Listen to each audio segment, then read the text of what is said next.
grand merci à toutes et à tous d'être venus ce matin à cette école Jean de La Fontaine pour ses vœux du quartier de Cesson-la-Forêt et du hameau de Saint-Leu. Notre pays traverse une crise, c'est indéniable.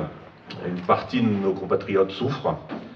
Les Gilets jaunes ont fait savoir leur soif de justice sociale et leur demande d'un meilleur pouvoir d'achat, synonyme d'un mieux vivre. Ces demandes sont légitimes, et qui mieux que les maires ont pu sentir monter cette insatisfaction. Ces demandes légitimes ne doivent cependant pas donner lieu à ce fameux renversement de la table que certains appellent. Notre République et nos institutions doivent être garantes de l'expression de tous et en ce sens, elles doivent être respectées.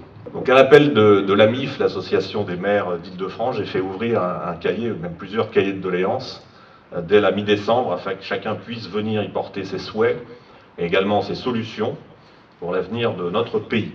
Donc j'émets le vœu que chaque citoyen, conscient de son implication personnelle dans la vie de son pays, est importante. Cette implication est plus qu'importante, elle est primordiale et chacun doit prendre sa part à ce grand débat, mais également, puis ensuite, chacun doit aussi s'impliquer pleinement, et en particulier au niveau local, dans nos instances de concertation et d'action qui existent, notamment sur le Conseil de développement de Grand Paris Sud, qui est une extension du Conseil de développement de Sénart à l'époque, donc qui est notre instance de démocratie participative au niveau de l'agglomération, et qui aujourd'hui manque cruellement de membres. Personnellement, je me félicite que notre président de la République ait pris conscience du rôle essentiel que jouent les maires dans notre démocratie. J'ose espérer qu'après avoir mis au cœur du débat national qui arrive les maires, ils soient aussi associés de manière plus étroite à l'avenir des communes de France et notamment à leur autonomie financière. Cette année encore, je proposerai au conseil municipal de ne pas augmenter les taux d'imposition. Et donc si le conseil municipal me suit dans cette voie, ce sera la 9e année sans augmentation. 2018 fut une année de réalisation multiple à Cesson, tout d'abord dans nos écoles, comme celle-ci, par la sécurisation des accès, aidée dans son financement par l'État, via un fonds que nous verse la préfecture, et je remercie l'État pour cette aide. L'équipement en tableau blanc interactif est presque fini dans toutes les classes de primaire, et il sera achevé cette année. Nous avons également commencé la dotation en tablettes numériques. Donc à Cesson, l'école numérique est une réalité.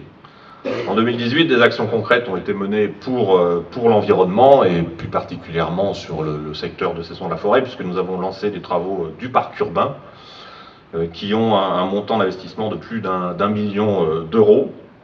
Cet investissement particulier n'aurait pas pu voir le jour sans la participation de la région et de Grand Paris Sud.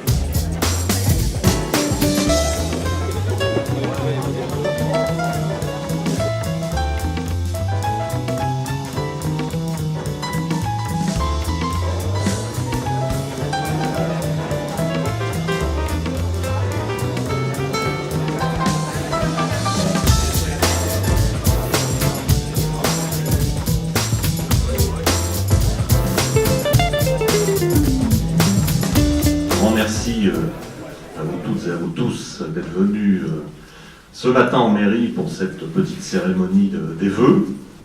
En 2018, les associations étaient au cœur de nos actions. Nous avons créé au sein du site Jacques Prévert de nouveaux locaux pour venir remplacer ceux du site du Poirier-Saint. Grand Paris Sud nous aide encore une fois dans le financement de ces locaux, à hauteur de la moitié du montant des travaux.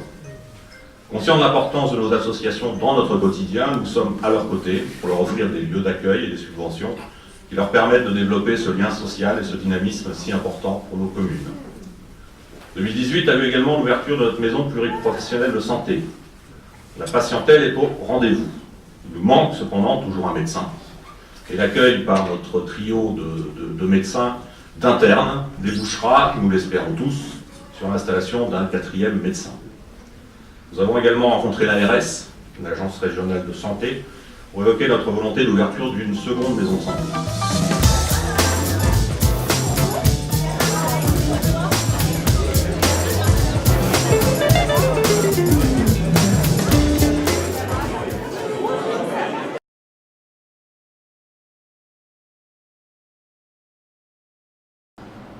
Vous captez la plaine du Moulin-à-Vent, vous avez vu nouveaux habitants apparaître dans cette plaine du Moulin à Vent, des habitants un peu particuliers, puisqu'en l'occurrence ce sont des caprins qui ont participé à une initiative d'éco-pâturage qui a rencontré un grand succès.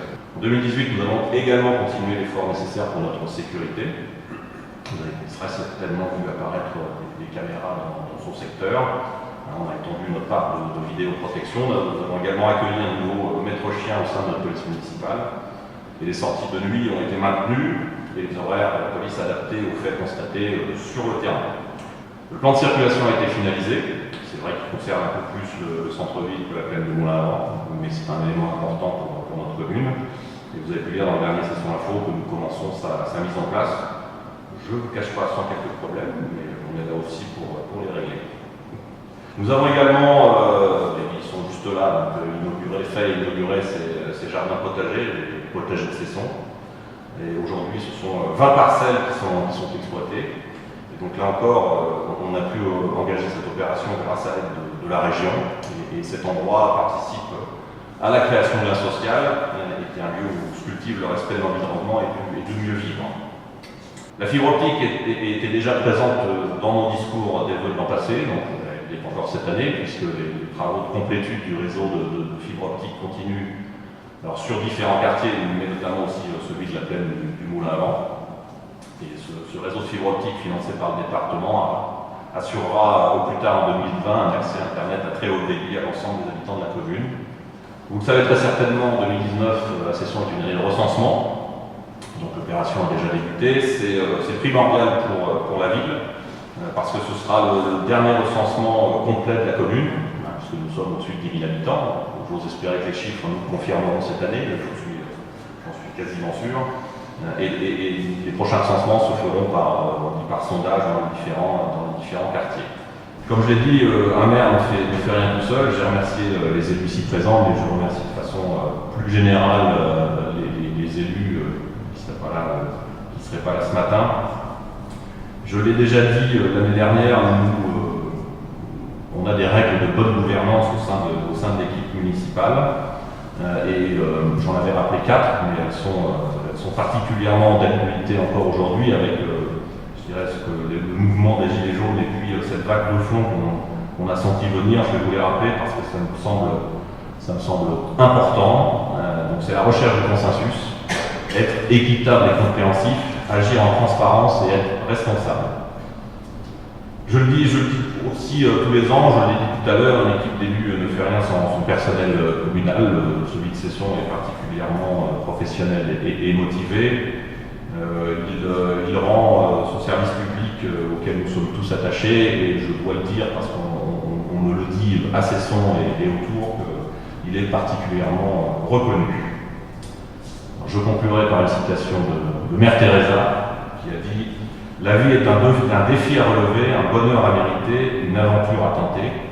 Donc que 2019 vous offre à vous et vos proches plein de défis à relever, que vous puissiez vivre tout le bonheur que vous méritez, et que l'aventure collective qui nous attend soit captivante et enrichissante. Bonne année, Cesson.